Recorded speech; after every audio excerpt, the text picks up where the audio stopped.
Alhamdulillah Rabbil Alamin. Wassalatu wassalamu ala nabiyyina Muhammadin wa ala alihi wa sahbihi ajma'in.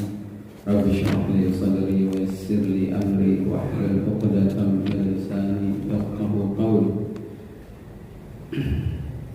Bapak-bapak, ibu-ibu, jamaah salat maghrib, salat isya, jamaah ta'lim Masjid Al-Ikhlas yang Allah muliakan, insyaallah. Alhamdulillah, bersyukur kepada Allah Subhanahu wa taala kita dapat menunaikan kewajiban kita dapat meluangkan waktu kita sejenak menghabiskan mengisi usia kesempatan yang Allah berikan kepada kita hingga hari ini kita dapat masih merasakan usia umur, karena ada saudara kita barangkali yang pekan lalu masih hidup, sekarang sudah tidak ada, ya. Kalau nggak salah pekan lalu saya ke daerah sini, anak Pak Atang ya meninggal hari Selasa yang lalu, ya. Anaknya masih usia 28 ya. Semoga Allah Subhanahu wa taala limpahkan rahmatnya kepada almarhum dan menempatkan di surganya yang luas. Amin. Para jamaah, hari ini kita lanjutkan kembali pembahasan dari kitab Riyadhus Shalihin. Kita masuk ke dalam bab fil qanaati wal afaf wal iktisad fil ma'isyati wal infaq, yaitu bab tentang qanaah wal afaf, ifah, wal iktisad fil ma'isyah wal infaq. Dan iktisad yakni hemat, ya, proporsional dalam gaya hidup dan juga menggunakan harta, infak. Wa dhammis su'al min ghairi darurah, dan tercelaknya meminta-minta, ya, meminta harta kepada orang lain tanpa darurat. Jadi ada 1, 2, 3, 4 poin yang ditekankan oleh Al-Imam An-Nawawi dalam bab ini. Yang pertama adalah qanaah, yang kedua adalah iffah, yang ketiga adalah al-iktisad, yakni proporsional, wajar dalam gaya hidup dan menggunakan harta, dan yang keempat adalah tercelaknya meminta-minta. Nah, ini para jamaah, kalau bahasa singkatnya bab qanaah gitu ya. Adapun ifah dan yang lainnya itu adalah ikutan, ya, mengikuti bab qanaah. Nah, sebelumnya kita sudah bahas tentang bab tentang keutamaan zuhud dan juga keutamaan lapar serta hidup yang prihatin. Masih dalam satu rumpun, ya, bab qanaah ini, sebagaimana kita sudah sering dengar makna qanaah ini adalah menerima. Qanaah itu adalah ridho, menerima ridho terhadap apa yang Allah tetapkan bagiannya untuk kita. Yani Allah tetapkan takdirnya kepada kita, lalu kita menerima dan ridho, itu namanya qanaah. Maka sebagian ulama ada yang menyebut qanaah ini adalah sama dengan ridho. Jadi para jamaah, apa bedanya dengan zuhud? Zuhud itu adalah sedikit keinginan terhadap dunia, ya, sedangkan qanaah ini boleh jadi adalah satu tingkat di atas zuhud, yakni dia menjalani kehidupannya dengan sederhana, dengan disertai ridho, yakni terhadap bagian yang sudah Allah tetapkan kepadanya. Jadi kalau zuhud itu mungkin barangkali masih ada di dalam hatinya itu sesak, ada sempit, ada tidak suka. Nah, qanaah ini adalah menerima, ya, apa yang Allah tetapkan. Ya. Jadi ini apa bahasa kitanya itu? Ikhlas, ridho, ya. Ikhlas bahasa Indonesia, itu ridho dalam bahasa Arab. Ya. Jadi menerima dengan puas, dengan lapang dada. Saya dikasih sedikit, ya, saya terima, saya ridho, itu namanya qanaah. dan tidak ada nyesel, tidak ada ngedumel, tidak ada ngeluh. Itu namanya qanaah. Dikasih sakit nerima, sebaliknya dikasih kaya pun nerima, ya, dikasih sehat pun nerima dengan ridho. Nah, sebagian orang mengiranya qanaah ini adalah untuk orang-orang miskin. Ya, umumnya kalimat qanaah ini adalah digunakan untuk orang-orang miskin. Padahal qanaah ini berlaku untuk semua. Ya, kalau orang itu dapat kaya, ya, maka qanaahnya orang kaya itu adalah dia berusaha agar harta yang dia dapat, fasilitas kesenangan yang dia dapat itu tidak sampai masuk ke dalam hati, cukup di tangan, di genggaman saja. Dan kemudian dia pandai bersyukur, dan dia tidak merasa lebih dari di hadapan orang-orang yang fakir, merasa kedudukannya lebih tinggi daripada orang-orang yang miskin. Nah, itu qanaah bagi orang yang kaya, para jemaah.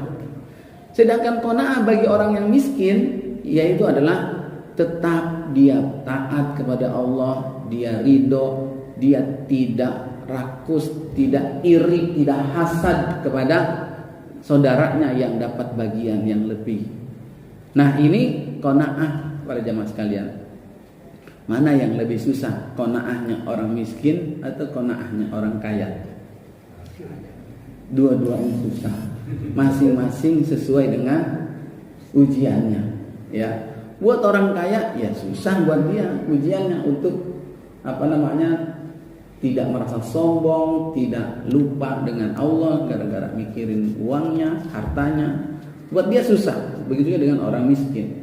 Di saat-saat dia sedang kebutuhan cuma dapat sedikit, dapat kurang, lalu dia harus nerima itu dengan lapang dada. Memang inilah jatah saya yang sudah Allah berikan, padahal saya sudah berusaha, padahal saya sudah bekerja dan lain sebagainya. Nah, ini para jemaah, ini sebenarnya sifat qanaah ini adalah sifat mahmudah, sifat yang terpuji, sifat yang harus disengajakan dalam diri kita.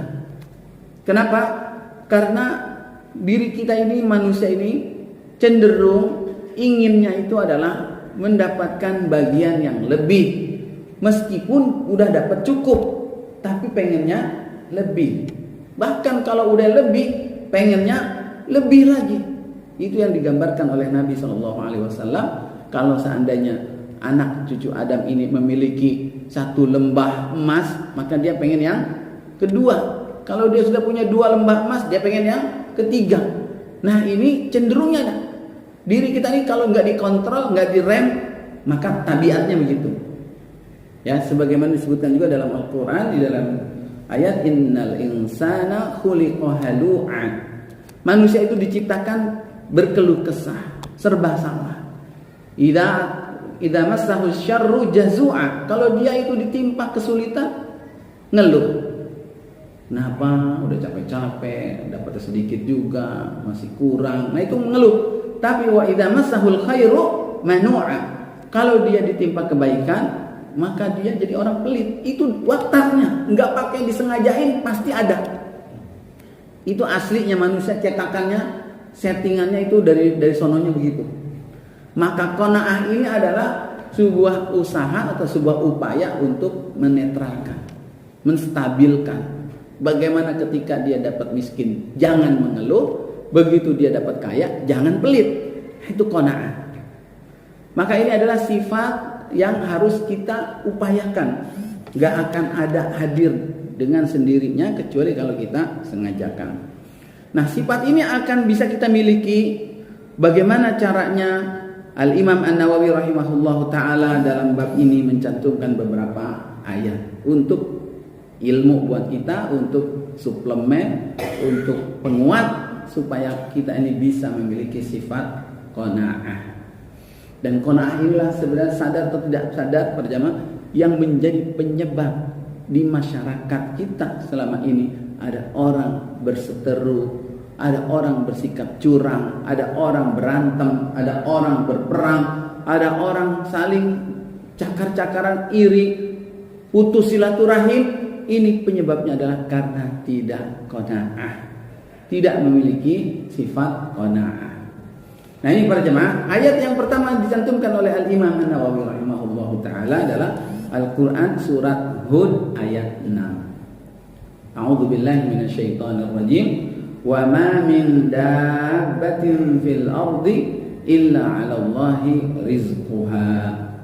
Kata Allah, tidaklah di muka bumi ini ada binatang, ada makhluk yang melata melainkan rezekinya sudah Allah tanggung. Jadi semua makhluk sudah ditetapkan ada bagian rezekinya.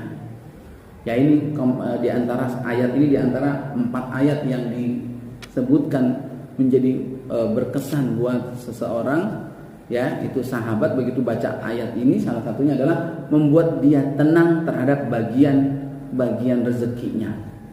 Maka berdasarkan hadis ayat ini para jemaah, siapa yang beriman kepada Allah bahwa Allah itu Rabbul Alamin, Allah itu adalah Al-Hafiz, Allah yang maha memelihara alam ini, Allah yang mengatur alam ini, maka semua sudah dijamin rezekinya dan semua sudah diberikan sesuai dengan porsinya. Dialah Allah yang maha mengetahui kadarnya, lalu kita diberikan, lalu kemudian dia merasa tenang dengan yang Allah tetapkan kepada dia. Itu adalah bagian dari iman dia kepada Allah Subhanahu wa ta'ala. Maka kalau orang mengimani ayat ini, seharusnya dia memiliki sifat qanaah. Ya, cukup. Kenapa? Karena Allah sudah ngaturnya segini. Kalau alokasi kita umpamanya jatahnya cuma 5, kita pengen 7, pengen 8, pengen 10, kalau nggak ditakdirkan nggak bakalan bisa. Maka bagian dari tuntutan iman adalah dia bersifat qanaah. Tapi kalau dia lupa dengan qanaah, akhirnya dia menjadi tamak, menjadi tamak, ya menjadi rakus, menjadi bakhil ketika dia tidak meyakini ya ayat ini sehingga kehilangan sifat qanaahnya. Ini para jemaah ayat yang pertama ya dicantumkan oleh Al-Imam An-Nawawi bahwa semuanya sudah Allah jamin rezekinya. Lalu kemudian ayat yang kedua para jemaah dicantumkan oleh beliau Al-Quran surat Al-Baqarah ayat 273, yaitu Allah memuji ada sekelompok orang-orang yang dia itu qanaah, menerima bagian hidupnya, ya dia terima, lalu kemudian dia kurang, dia fakir, tapi dengan menerimanya dia orang tidak tahu bahwa dia itu lagi berkekurangan. Sifat qanaah ini membuat dia akhirnya memiliki sifat iffah. Itu dia tuntutannya tadi, bahwa di antara seseorang itu punya sifat qanaah, dia harus punya sifat iffah. Apa tuh iffah para jemaah? Iffah itu adalah menjaga dirinya, harga dirinya, tidak menjerumuskan kepada perbuatan yang hina. Apa itu perbuatan hina? Meminta-minta. Ketika dia meminta-minta, harga dirinya jatuh. Harganya dirinya jatuh berarti dia tidak punya iffah. Iffah itu adalah harga diri dia yang harus dijaga. Maka para jamaah di ayat yang kedua ini Allah memuji lil fuqara'il ladzina uhsiru fi sabilillah la yastati'una darban fil ardi yahsabuhumul jahilu aghniya'a minat ta'affuf. Bahwa ada kelompok orang-orang fakir, bagi orang-orang fakir, ya ini ayat ini sedang berbicara tentang faid ya, yaitu harta rampasan peperangan yang didapat tanpa harus bentrok ya, ada peperangan lalu dapat harta dari harta lawan, harta musuh. Maka harta itu salah satunya dibagikan adalah untuk siapa? Ini kelompok golongan yang aula, yang lebih utama untuk diperhatikan. Siapa itu? Al-fuqara, yaitu orang-orang fakir. Alladzina uhsiru, orang fakir yang seperti apa? Orang fakir itu banyak macamnya. Ternyata yang disebutkan dalam ayat ini adalah orang fakir yang mereka itu uhsiru fi sabilillah. Dirinya itu terkukung, terkekang, terpasung di jalan Allah. Sehingga dia membela jalan Allah. Kalau dahulu di zaman Nabi adalah ikut perang. Perang itu hampir kalau dirata-ratakan saking banyaknya peperangan itu zaman dulu tuh setiap 3 bulan kali itu perang. Kalau dirata-ratakan, maka ada orang yang nggak sempet dagang, nggak sempat bertani. Karena apa?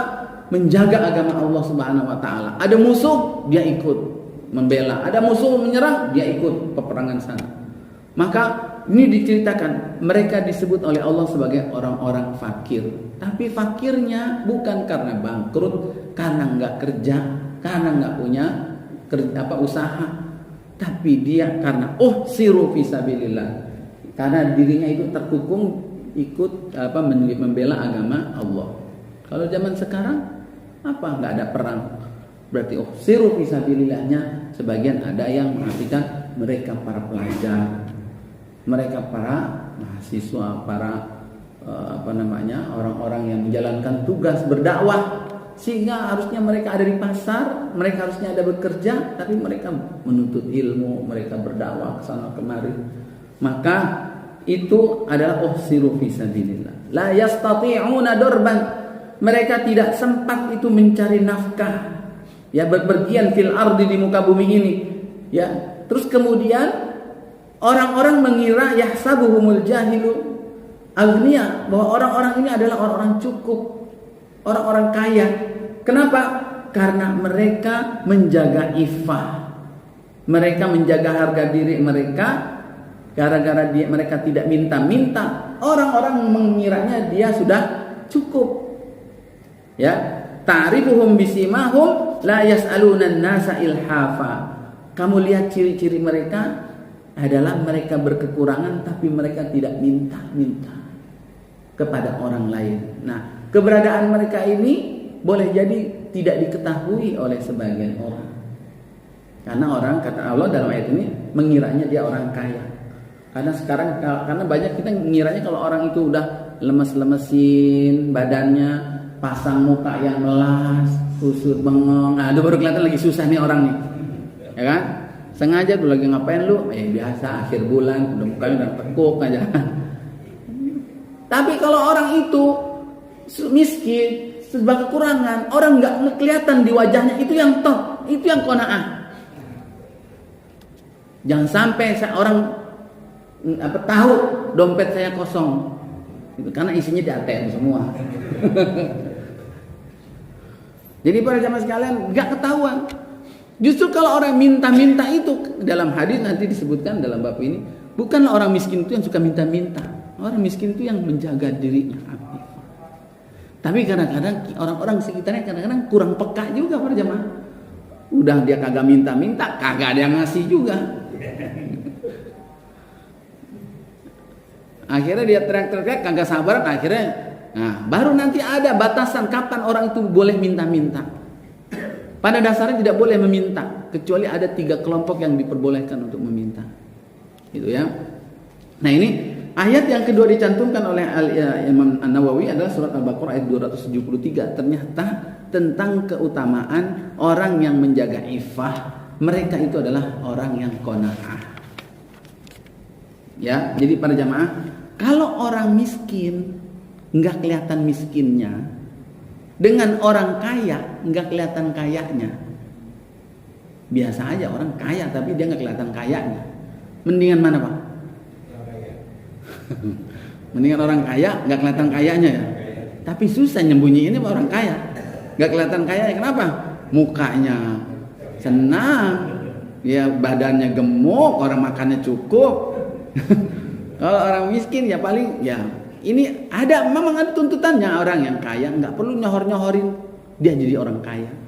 Orang miskin juga jangan nunjuk-nunjukin dia orang miskin. Nah, sifat tidak menyohorkan itu adalah qanaah, bentuk dia menerima ridho, dan itu adalah bentuk dari ibadah, sifat mahmudah, sifat yang terpuji. Nah, kalau di surat Al-Baqarah ayat 273 itu ayat yang kedua menceritakan tentang orang miskin yang kagak kelihatan miskinnya. Nah, ayat berikutnya yang dicantumkan oleh Al-Imam An-Nawawi adalah orang kaya yang gak kelihatan kayanya, yaitu surat Al-Furqan ayat 67.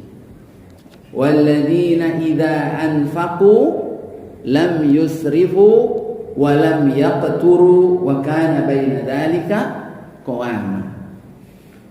Wallazina, dan orang-orang yang idza anfaqu, apabila mereka itu anfaku, maksud anfaku di sini bukannya infak artinya sedekah, tapi menggunakan uang, menghabiskan uangnya itu apakah untuk beli kebutuhan, untuk keperluan. Allah katakan lam yusrifu, kalau menggunakan uangnya tidak israf. Apa itu israf? Tidak berlebih-lebihan. Walam yaqturu, kalau tidak berlebih-lebihan kan berarti duitnya ada nggak? Ada, tapi dia nggak berlebihan. Walam yaqturu, dan juga jangan atau tidak yaqturu, tidak pelit. Ya, disuruh emang sederhana tapi pelit banget jadinya. Makan kalau bisa sama garam aja deh. Garam tapi sampingnya sambal. Sambal ati ya.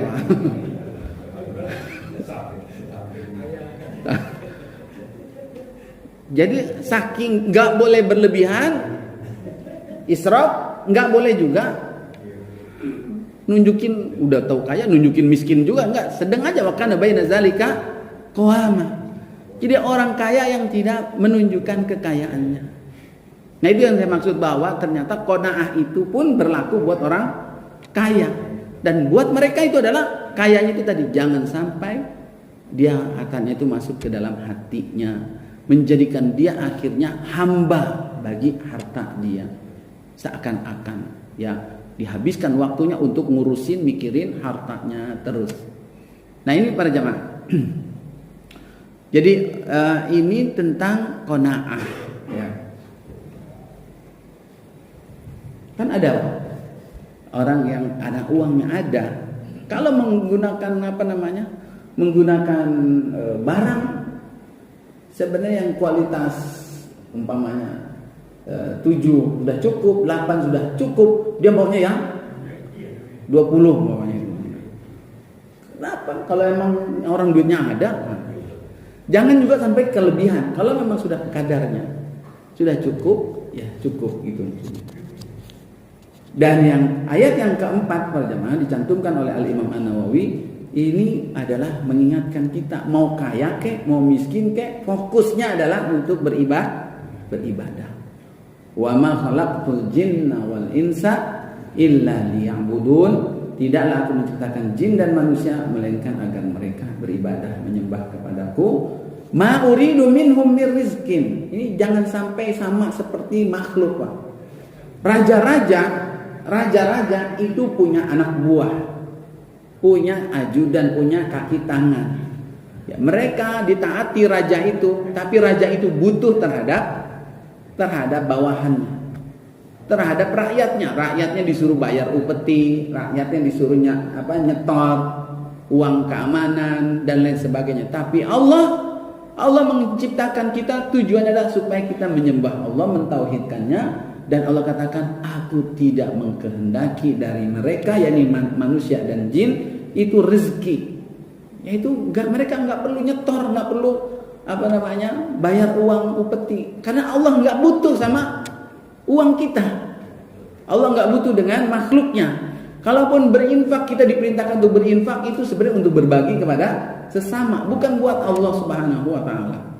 Tidak seperti orang-orang jahiliyah, seperti orang-orang musyrikin, motong kebo, palanya dilemparin buat setan, buat sesajennya, karena mereka butuh dianggapnya. Sedangkan Allah enggak, ma'uridu minhum mir rizkin. Ya, aku tidak butuh, mereka itu ngasih aku rezeki. Tapi kok seolah-olah seakan-akan mereka itu nyari uang, nyari rezeki, seakan-akan mereka diciptakan adalah untuk ngumpulin rezeki, suruh nyetor kepada Allah gitu ya. Padahal enggak. Tujuannya untuk beribadah. Jadi kalau dapat uang, ya tetaplah beribadah. Kalau enggak dapat uang, ya beribadah juga. Itu maksudnya para jemaah. Ma uridu minhum min rizqin wa ma uridu an yut'imun. Aku enggak minta mereka ngasih sesajen makanan buat Allah, karena Allah tidak butuh. Maka ini para jemaah, mau miskin, mau kaya, yang menjadi patokannya adalah tetap istiqomah dalam beribadah. Nah ini ayatnya ada 4 yang dicantumkan oleh Al-Imam An-Nawawi. Nah ini yang pertama, yaitu hadisnya adalah dari sahabat Abu Hurairah radhiyallahu anhu. Dari Nabi SAW dia mengatakan, kata Nabi, laisal ghina an kathratil arad. Kata Rasulullah, bukanlah yang namanya kaya itu, orang kaya itu bukan karena banyak bandanya. Al-arad itu adalah banda, apa bahasa kita bilang, hartanya, simpanannya. Walakinnal ghina ghinan nafs. Akan tetapi yang namanya orang kaya itu adalah kaya hatinya, kaya jiwanya. Uangnya banyak tapi jiwanya haus, pengen dapat lagi, sebenarnya dia miskin. Duitnya sedikit tapi dia merasa cukup, kebutuhannya sudah tercukupi, dia orang kaya. Ya, itu kata Nabi SAW membuat sebuah definisi yang disebut kaya itu seperti apa. Nah, kalau dikaitkan dengan ayat yang tadi dicantumkan oleh Al-Imam An-Nawawi, bahwa yang namanya kaya itu adalah menerima qanaah apa yang sudah Allah tetapkan buat kita. Yaitu wa ma min dabbatin fil ardi illa 'ala Allahi rizquha. Allah yang udah nyiapin bahwa uang yang banyak ini bukan karena dia yang nyari, bukan karena dia susah payah, bukan karena dia hebat, bukan karena dia pintar, dia dapat harta. Karena Allah yang menyiapkan rezeki tersebut, bukan dia, gitu. Maka qanaah itu adalah kaya biasa aja, nggak bikin dia sombong, nggak bikin dia lupa diri. Seperti siapa? Seperti Qarun umpamanya. Qarun itu duitnya banyak, adalah contoh ikon orang yang lupa terhadap dirinya. Ya, dia kaya tapi dia mengatakan apa? Innama utituhu ala ilmin indi. Aku jadi kaya gini karena aku pinter. Ilmu yang aku punya sehingga uangku banyak. Maka jadinya apa yang terjadi? Dia sombong. Dia melampaui batas. Ya, Fir'aun juga begitu. Dia dikasih kekuasaan, ternyata dia sombong. Dia menganggap kekuasaan itu adalah milik dia. Alaisa li mulku Misr? Bukankah Mesir ini aku rajanya? Aku yang paling kuat di sini. Aku Tuhan. Ya, dia ngaku Tuhan.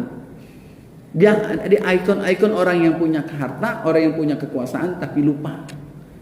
Nah, sementara ada ikon lainnya yang disebutkan di dalam Al-Quran. Orang yang qanaah, meskipun dia diberikan kekayaan, meskipun dia diberikan kekuasaan. Siapa itu perjemaah? Ada yang tahu? Sulaiman. Dan Nabi Sulaiman itu diberikan kekuasaan yang lebih dahsyat daripada kekuasaannya Fir'aun. Ya, tanda kutip nih. Kalau emang ada orang yang mau ngaku Tuhan, sebenarnya lebih pantas Sulaiman daripada Fir'aun. Kalau memang ada, Fir'aun yang ngaku-ngaku, Sulaiman enggak. Kenapa? Karena kekuasaannya yang dimiliki Sulaiman itu melebihi kekuasaan Fir'aun. Istananya juga kalah. Pasukannya bukan manusia doang, jin, angin, hewan, ya. Tapi apa kata Nabi Sulaiman? Ya begitu. Siapa di antara kamu yang bisa memindahkan arasnya Bilqis? Ditawarkan siapa yang proyek ini, siapa yang memegang ya? Siapa yang memegang proyek ini? Kata Ifrit, aku bisa. Seberapa cepat kamu? Ini ya udah on the way nih. Bilqis sudah on the way. Jangan sebelum dia sampai, arasnya harus sudah sampai sini. Duluan arasnya. Siapa yang bisa? Ifrit. Aku akan bisa memindahkan qabla an taquma min maqamika, sebelum kamu bangun dari tempat duduk. Lalu kemudian ditawarkan siapa lagi? Ada seorang yang ahli ilmu. Ya, dia katakan ana atika bihi qabla an yartadda ilaika tarfuka. Aku bisa memindahkannya lebih cepat lagi daripada Ifrit.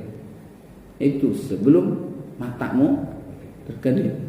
Akhirnya setelah udah nggak ada lagi yang nyanggupin, baru dia bukan nyombong. Siapa dulu rajanya? Nah, tapi dia mengatakan, hadza min fadli rabbi. Ini semua aku dapatkan karena pemberian dari Allah, karunia dari Allah. Nah, untuk menguji aku apakah aku bersyukur ataukah aku kufur. Liyabluwani aashkuru am akfur. Maka para jemaah sekalian yang berbahagia, kaya itu karena sumbernya dari Allah, yang Allah yang menyiapkan. Nggak pantas orang yang memiliki banyak kekayaan itu dia ngaku dirinya kaya. Kekayaan itu adalah orang yang jiwanya itu merasa cukup dengan apa yang Allah berikan.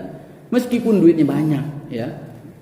Ya, meskipun duitnya dikit aja dia ngaku udah cukup, apalagi duitnya banyak, gitu ya. Nah, hadis yang kedua berjemaah, hadis dari sahabat Abdullah bin Amr radhiyallahu anhuma, anna Rasulullah sallallahu alaihi wasallam qala qad aflaha man aslama wa ruziqa kafafan. Ternyata Rasulullah mengatakan, mengkaitkan kebahagiaan, keberuntungan seseorang itu adalah dikarenakan sifat qanaah dan ifahnya itu. Ya, Nabi mengatakan qad aflaha, sungguh beruntunglah. Sungguh beruntung. Siapa itu yang beruntung? Yaitu man aslama, yang dia berserah diri, yaitu berislam, lalu kemudian setelah dia berislam, wa ruziqa kafafan, diberikan rezeki yang cukup, ya, wa qanna'ahu Allahu bima atahu, lalu kemudian Allah jadikan dia itu memiliki sifat qanaah, menerima. Udah makan udah cukup, kebutuhannya minum udah cukup, tidur udah cukup, semuanya udah cukup, ya. Lalu kemudian dia memiliki sifat iffah, ya, dia menjaga harga dirinya, dia tetap beribadah, maka itu adalah karunia pemberian Allah yang besar. Dialah orang yang beruntung. Maka qanaah ini merupakan sifat atau sikap yang mahal, ya, untuk dimiliki oleh orang-orang tertentu, orang-orang pilihan. Lalu kemudian berjemaah, hadis yang berikutnya, hadis dari sahabat Hakim bin Hizam radhiyallahu anhu qala, dia berkata, sa'altu Rasulullah sallallahu alaihi wasallam fa'atani, aku pernah meminta kepada Rasulullah sesuatu, dikasih sama Nabi, ya. Tsumma sa'altuhu, kemudian aku minta lagi yang keduanya, fa'atani, Rasul memberiku lagi. Tsumma sa'altuhu fa'atani, yang ketiga dia minta lagi, dikasih lagi. Setiap kali dia minta, maka diberikan oleh Rasulullah sallallahu alaihi wasallam. Karena begitulah Rasulullah sallallahu alaihi wasallam tidak pernah mengatakan kepada orang yang meminta kepadanya untuk mengatakan tidak. Kalau ada dia kasih, ya. Kalau enggak ada dia tanyain sahabatnya, siapa yang bisa. Begitu. Karena dia tidak pernah mengatakan tidak, maka pernah ada sahabat itu yang dalam tanda kutip Nabi diberikan sesuatu sama orang lain, tiba-tiba sahabat itu kepengen pemberian tersebut, ya. Contohnya umpamanya saya diberikan peci gitu, ada yang seneng peci, dikasih sama Nabi, domelin sama yang sampingnya, ente kayak nggak tahu aja Nabi, dia itu kalau diminta nggak pernah ngomong iya, ente masih pakai minta lagi, ya dikasih sama dia, gitu. Ya, jadi pada zaman sekalian ini sampai 3 kali diberikan terus. Udah 3 kali baru kemudian Nabi mengatakan, ya Hakim, wahai Hakim, perawi hadis ini, ya sahabat. Apa kata Rasulullah? Baru dinasihatin, Pak. Udah ngasih 3 kali, baru dinasihatin. Ini kayaknya nyadik tahu Pak? Tagihan. Nah itulah wataknya orang. Kalau udah minta sekali, minta lagi. Kenapa? Dan diperkenankan meminta-minta dalam Islam? Karena khawatir jadi ketagihan, ya. Lalu, ya Hakim, inna hadzal mal khadirun hulwun. Sungguhnya harta itu, yang namanya harta itu khadirun. Khadirin itu hijau. Hulwun, manis. Apa itu maksudnya? Hijau itu adalah simbol enak dipandang, enak dimato, enak diraso, ya. Itu dirasa ini apa namanya? Hulwun itu manis, di lidah enak, di mata enak. Jadi wajar kalau banyak orang yang suka. Maka Nabi menasihatinya halus sekali, Pak. Enggak langsung ke poinnya merendahkan dia. Dia menjelaskan hakikatnya dunia itu hijau dan manis. Faman akhadhahu bisakhawati nafsin, siapa yang mengambil bagian dunia ini dengan sakhawah, dengan jiwa yang lapang, jiwa yang dermawan, dia jiwa yang baik, ya, maka diberkahilah dia harta tersebut. Jadi dia dapat dengan sifat sakhawah itu, dapat kerja umpamanya dagang dapat segini, dia ambil dengan sifat dia qanaah, ya, maka akan diberkahi, kata Nabi. Wa man akhazahu bi isyrafi nafsi, dan siapa yang mengambilnya dengan penuh dengan rasa kekurangan, minta terus tidak terima, lam yubarak lahu, maka tidak diberkahi hartanya bagi orang yang seperti itu. Jadi maksudnya jangan minta-minta mulu, ya pesannya, tapi bahasa nasihatnya halus. Wa kana kalladhi ya'kulu wa la yashba, dan Nabi membuat sebuah perumpamaan seperti orang yang makan tapi enggak kenyang-kenyang. Semakin dimakan enak, dia tambah lagi makan, enak lagi, kenyang-kenyang. Wal yadul ulya khairum minal yadis sufla, tangan di atas lebih baik daripada tangan di bawah. Jadi dinasihatin kayak begitu. Apa kata Hakim begitu dinasihatin sama Nabi? Qala Hakim, faqultu ya Rasulullah, walladzi ba'atsaka bil haqq, demi Allah yang mengutus engkau dengan membawa kebenaran, la arza'u ahadan. Kalau gitu aku setelah dinasihati ini aku nggak bakalan minta lagi kepada orang lain. Dia berjanji nggak mau minta lagi, dan itu dia buktikan para jamaah. Apa itu? Ba'daka syai'an, setelah engkau, aku tidak pernah minta lagi, hatta ufariqad dunya, sampai aku meninggal dunia. Dan dibuktikan di zaman sesudahnya, begitu Nabi sudah meninggal, Abu Bakar pernah, ketika Khalifah Abu Bakar, Hakim dipanggil, mau diberikan sesuatu oleh Abu Bakar, dia nolak, enggak, aku enggak mau. Padahal dia enggak minta, Pak. Kan dia janjinya enggak minta, tapi ini diberi oleh Abu Bakar, dia enggak mau. Lalu apa? Di zaman Umar bin Khattab menjadi khalifah, dipanggil lagi, mau diberikan, dia menolak lagi. Dan dia mengatakan, ya ma'syarul muslimin, Umar bin Khattab berkata, wahai kaum muslimin, ushhidukum ala hakim, aku bersaksi kepada kalian tentang hakim ini. Kenapa? Bahwasanya anni a'ridu alaihi haqqahu, aku berikan buat dia haknya, padahal itu bukan minta-minta, hak dia, dan jatah dari harta fai, ya, dari musuh Islam dapat bagian. Tapi kemudian allazi qasamahu Allahu lahu fi hadzal fai, jatah dia sebenarnya, faya'ba an ya'khuza, lalu dia menolak untuk mengambilnya. Falam yarza, lalu dia hakim tidak pernah meminta kepada siapapun dari manusia setelah Nabi Shallallahu Alaihi Wasallam wafat. Itu dipersaksikan oleh sahabat Umar. Artinya apa para jamaah? Maksudnya sebenarnya kalau dia ambil boleh-boleh aja, tapi dia nggak mau ngambil karena sifat qanaahnya, dan sebagai bentuk komitmen dia sudah dinasehatin oleh Rasulullah Shallallahu Alaihi Wasallam. Nah, ini hadis yang ketiga para jamaah yang mencontohkan bagaimana qanaahnya sahabat. Bahwa sesekali dia pernah lupa, tapi kemudian begitu dinasihati, dia langsung ingat, langsung sadar, dan langsung kembali memiliki sifat qanaah tersebut. Mudah-mudahan Allah Subhanahu wa taala bimbing kita untuk memiliki sifat qanaah, ya. Ada banyak hadis yang barangkali yang terkait dengan hadis ini belum sempat dibacakan.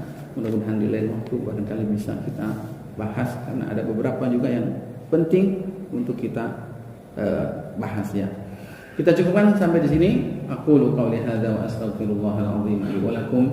Hadanallahu wa iyyakum ajma'in. Subhanaka Allahumma wa bihamdika asyhadu an la ilaha illa anta astaghfiruka wa atubu ilaik. Wal 'afwu minkum wa assalamu alaikum.